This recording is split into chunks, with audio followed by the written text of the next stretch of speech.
Hi hello എല്ലാവർക്കും നമസ്കാരം. നമ്മളിന്ന് ചെയ്യാൻ പോകുന്നത് ഈ കാണുന്ന കുൽഫി കേക്കിൻ്റെ ഒരു ഡെക്കറേറ്റിംഗ് വീഡിയോ ആണ്. അപ്പോൾ നമുക്ക് തുടങ്ങിയാലോ. ആദ്യം തന്നെ കുറച്ച് ഡാർക്ക് കോമ്പൗണ്ട് എടുത്ത് ഞാൻ ചെറുതായിട്ട് കട്ട് ചെയ്യുന്നുണ്ട്.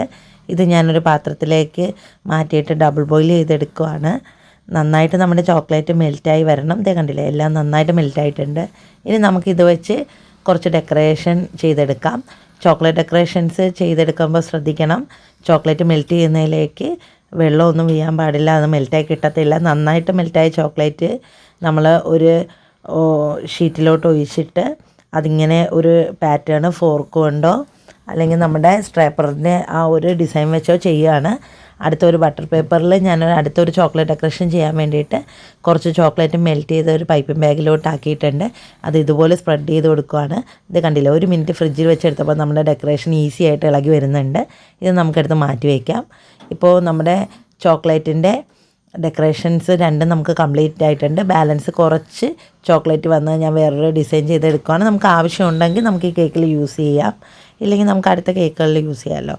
അപ്പോൾ ഞാൻ ജസ്റ്റ് നമ്മുടെ ചോക്ലേറ്റ് ഒന്ന് സ്പ്രെഡ് ചെയ്ത് കൊടുക്കുന്നുണ്ട്. ചെറിയ ഡിസൈനാണ് അപ്ലൈ ചെയ്യുന്നത്. ഒരു ട്രയാങ്കിൾ പോലെ ജസ്റ്റ് ഒന്ന് കട്ട് ചെയ്യുന്നുണ്ട്. അത്രയും വലിയ ട്രയാങ്കിൾ വേണ്ടെന്ന് തോന്നിയുകൊണ്ട് ഞാൻ ചെറിയതായിട്ട് കട്ട് ചെയ്തെടുക്കുവാണ്, ജസ്റ്റ് ഒരു സ്പൈക്സ് പോലെ. ഇനി നമ്മുടെ ഇത് കുൽഫി കേക്കാണല്ലോ, kulfi cake kulfi mix spread ചെയ്ത ക്രീം വെച്ചാണ് ഡെക്കറേറ്റ് ചെയ്തിരിക്കുന്നത്. ചെറിയൊരു നോസിൽ ഡിസൈൻ മുകളിൽ കൊടുത്തതിന് ശേഷം ചോക്ലേറ്റും കുൽഫി മിക്സും കൂടെ ആഡ് ചെയ്ത് അരിച്ചെടുത്തത് നമ്മളതിൻ്റെ മുകളിലേക്ക് ഒഴിച്ചു കൊടുക്കുന്നുണ്ട്. അത് ചുറ്റിനും സൈഡിലെല്ലാം വരുന്ന രീതിക്കാണ് ഒഴിച്ചു കൊടുത്തേക്കുന്നത്. നന്നായിട്ട് ഒഴിച്ചു കൊടുത്തിട്ടുണ്ട്, എല്ലാ ഭാഗത്തും വരുന്ന രീതിക്ക്. ഇനി അതൊരു സ്ക്രേപ്പർ യൂസ് ചെയ്ത് എല്ലാ വശത്തോട്ടും ആക്കിയിട്ട് എക്സസ് ആയിട്ട് വന്നത് നമ്മളെടുത്ത് മാറ്റുന്നുണ്ട്. എന്നിട്ട് ആ ഒരു ടേൺ ടേബിൾ ഞാൻ ജസ്റ്റ് ഒന്ന് ക്ലീൻ ചെയ്തെടുത്തിട്ടുണ്ട് ടിഷ്യൂ വെച്ചിട്ട്. ഇനി നമുക്ക് അതിൻ്റെ ബാലൻസ് ചോക്ലേറ്റ് ഡെക്കറേഷൻസ് ആണ് ഇതിൽ ചെയ്ത് കൊടുക്കാനുള്ളത്. അപ്പോൾ നമുക്ക് ഇനി നമ്മുടെ ചോക്ലേറ്റ് അതിലേക്ക് വെച്ച് കൊടുക്കാം. ഓൾറെഡി നമ്മൾ ചെയ്തു വെച്ചേക്കുന്ന ആ ഒരു ബട്ടർ പേപ്പറിൻ്റെ ആ ഒരു ചോക്ലേറ്റ് ഡെക്കറേഷൻ ഇനി ചുറ്റിനും നമുക്ക് കവർ ചെയ്ത് കൊടുക്കണം. ഞാനത് അധികം ഒന്ന് വെച്ച് കൊടുക്കുന്നുണ്ട്. ഇപ്പം തന്നെ ചിലപ്പോൾ നമ്മൾ എടുത്താൽ അത് കറക്റ്റായിട്ട് കിട്ടണമെന്നില്ല. അതുകൊണ്ട് ജസ്റ്റ് ഒരു 5 മിനിറ്റത്തേക്ക് ഇത് ഞാൻ ഫ്രീസറിലോട്ട് വെച്ചിട്ടുണ്ട്. ഫ്രീസറിൽ വെച്ച് കഴിഞ്ഞ് എടുത്ത ആ ഒരു കേക്കിൻ്റെ ആ ഒരു ബട്ടർ പേപ്പർ ഇത് കണക്ക് നമുക്ക് ഇളക്കിയെടുക്കാം. ചെറിയ എന്തെങ്കിലും പീസ് ജസ്റ്റ് അതിൽ നിന്നും നമുക്ക് അടർന്ന് വീണാലും അതെടുത്ത് ആ വശത്തൊന്ന് വെച്ച് കൊടുത്താൽ മതിയാവും.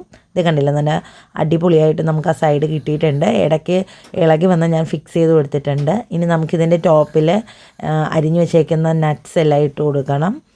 നല്ല റിച്ചായിട്ട് നട്ട്സ് എല്ലാം ഫില്ലിങ്ങിലും കൊടുത്തിട്ടുണ്ട്. ഈ മുകളിലും നമ്മൾ സ്ലൈസ് ചെയ്ത് വെച്ചിരിക്കുന്ന അണ്ടിപ്പരിപ്പ്, ബദാം, പിസ്ത എന്നിവ നമുക്ക് ഇട്ട് കൊടുക്കാം. ഇനി നമുക്ക് വേണ്ടത് നേരത്തെ ചെയ്ത് വെച്ചേക്കുന്ന ആ ഒരു ചോക്ലേറ്റ് ഡെക്കറേഷൻ വെച്ച് കുറച്ചും കൂടി ഒന്ന് അലങ്കരിക്കുവാണ്. മുകളിൽ ഒരു 3-4 പീസ് അത് വെച്ചപ്പോൾ തന്നെ ഏകദേശം നമ്മുടെ കേക്കിൻ്റെ ആ ഒരു ലുക്ക് കംപ്ലീറ്റ് ആയിട്ടുണ്ട്. നമ്മുടെ കുൽഫി കേക്കിൻ്റെ റെസിപ്പി ഓൾറെഡി നമ്മുടെ യൂട്യൂബ് ചാനലിൽ അപ്ലോഡ് ചെയ്തിട്ടുണ്ട്. അത് കാണണമെന്നുള്ളവർക്ക് ഒന്ന് കയറി കാണാവുന്നതാണ്. എന്തെങ്കിലും ഡൗട്ട്സ് ഉണ്ടെങ്കിൽ നിങ്ങൾക്ക് ക്ലിയർ ചെയ്യുകയും ചെയ്യാം. നല്ല ടേസ്റ്റി ആയിട്ടുള്ള ഈ കുൽഫി കേക്ക് എല്ലാ കസ്റ്റമേഴ്സും വീണ്ടും വീണ്ടും ഓർഡർ ചെയ്യാറുള്ള ഒന്നാണ്. നിങ്ങൾക്കും അത് തീർച്ചയായിട്ടും ഇഷ്ടപ്പെടുമെന്ന് എനിക്ക് ഉറപ്പുണ്ട്.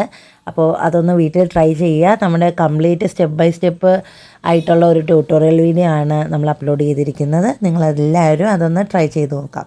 അപ്പോൾ നമുക്ക് ബർത്ത്ഡേ ഗേളിൻ്റെ പേര് വെച്ച് കൊടുത്താലോ. നിരഞ്ജന എന്നാണ് നമ്മുടെ ബർത്ത്ഡേക്കാരിയുടെ പേര്. നിരഞ്ജന മോളുടെ 15th ബർത്ത്ഡേ ആയതുകൊണ്ട് തന്നെ 15 എന്നും കൂടി നമ്മൾ വെച്ച് കൊടുക്കുന്നുണ്ട് കേട്ടോ. ഈ കുൽഫി കേക്കിൻ്റെ ഫൈനൽ ലുക്ക് നിങ്ങൾക്ക് എല്ലാവർക്കും ഇഷ്ടമായോ? നിങ്ങളുടെ അഭിപ്രായങ്ങളും നിർദ്ദേശങ്ങളും എല്ലാം കമൻറ്റിൽ അറിയിക്കുക. വീഡിയോ ഇഷ്ടമായെങ്കിൽ സബ്സ്ക്രൈബ് ചെയ്യാൻ മറക്കല്ലേ. എല്ലാവർക്കും ശുഭദിനം ആശംസിക്കുന്നു. ഇനി മറ്റൊരു പുതിയ വീഡിയോയുമായിട്ട് കാണുന്നവരെ എല്ലാവർക്കും ബൈ ഫ്രം അരോമ.